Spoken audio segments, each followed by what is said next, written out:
As you continue your chess journey, the starting position in front of us is going to be very familiar to you. But how often do you think about the board without any pieces? When you take a look at a blank chessboard, what comes to mind for you? Do you consider it a canvas with unlimited potential, the beauty just waiting to be discovered? Or perhaps you see 64 squares, 32 light and 32 dark. It's very important to become familiar with the chessboard. Specifically, the chessboard looks flat, and all the squares appear the same, but not all squares are created equally. Consider the center squares E4, D4, D5, and E5. These squares are the chess mountain, the highest point on the chessboard. You want to make sure you have your fair share of the chess mountain, or inner center, and the best way to do that is planting flags, or pawns, in the center of the board. You're claiming E4 as your territory on the mountain. Black will often play E5, doing the same thing. The squares surrounding the chess mountain, or inner center, is what we call the outer center. You can consider the outer center as the chess hill, not as high as the chess mountain, but still elevated above all the other squares. When we think about developing our pieces, think about the chess mountain and hill, or inner center and outer center. We want to develop our forces to help control these critical squares. Now that we have a general idea of where we want to place our pieces, let's return White's pieces to the starting squares. Let's pretend for a moment that we can only move 2 pawns and the rest of our pieces only once. Where would you develop your forces? Thinking about the chess mountain, or inner center, we don't have to hesitate to play E4 and D4. Knights love to jump into the outer center and help control the key central squares with knight F3 and knight C3. Bishops love open diagonals, so bishop C4 and bishop F4 are natural squares for these pieces. Take a look at all of the squares these bishops control in enemy territory. Castling has a very important role in our development. For this exercise, let's consider castling as the king move. White's king wisely evacuates the center and now has 3 loyal pawns protecting it.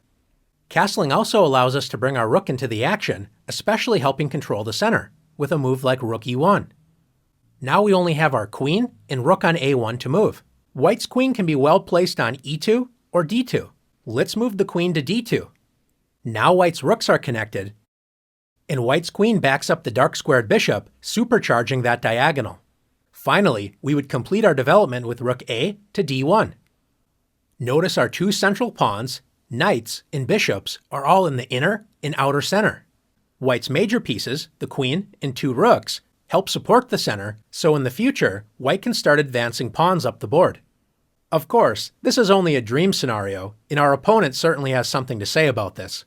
So what does a position look like when both sides are following this strategy, activating their pieces and controlling these key squares? Let's take a look. This is a very typical opening position, and notice the balance of the forces. Both sides have pawns in the inner center, controlling their fair share of space. Both sides have castled their king to safety, and the knights and bishops are all controlling key squares in the center. With all this in mind, let's have some fun and see development in action. How important is it to develop our pieces to safe, active squares where they work together in harmony? When one side follows this advice and the other side ignores it, we'll soon find an answer. After E4, E5, knight F3, White combines development with attack. Black's most popular and flexible move is knight C6, developing a piece toward the center and protecting the E5 pawn. Instead, Black plays D6. Is this a good move for Black? It depends on which bishop you ask. Black's light-squared bishop enjoys a newly opened diagonal, but Black's dark-squared bishop isn't exactly thrilled that it's blocked by its own pawn on D6 and cannot enter the action in the center. Although this move isn't bad, Black's dark-squared bishop will have to accept a more passive role than we would prefer. White's bishop on the king side has no such worries after bishop C4, where it controls key central squares and is pointing directly at Black's weak F7 pawn. Black decides to develop the knight on B8. What is the best square for this piece?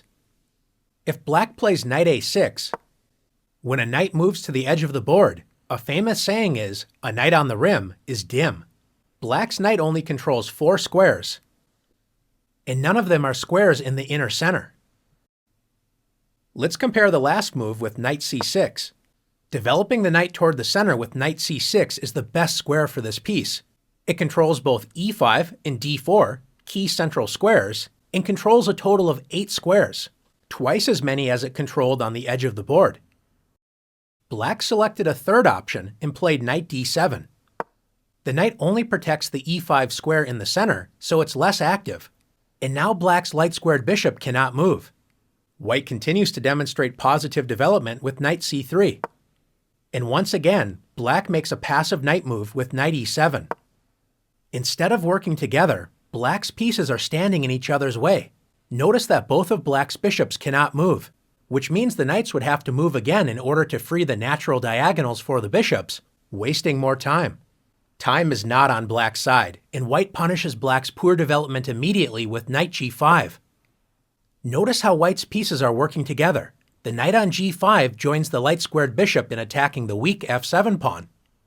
White's knight on c3 and pawn on e4 join the light-squared bishop in protecting the key d5 square. Which means if Black plays the best move in a bad position, d5, White can simply capture the pawn and win material. Instead of blocking this dangerous diagonal with d5, Black decides to play f6, turning the position from bad to completely losing. What would you play as White? You may notice that the queen on d8 is trapped, so you could actually win this piece with knight e6 or knight f7. But is there an even stronger move to play? If you found bishop f7, checkmate. Great job. The king cannot capture the bishop as it's protected by the knight on g5. Black's pieces smother its own king, so it's game over. Now that you've learned the importance of developing your pieces rapidly toward key central squares and using your pieces to work together as a team, you're ready to show off your skills in the challenges.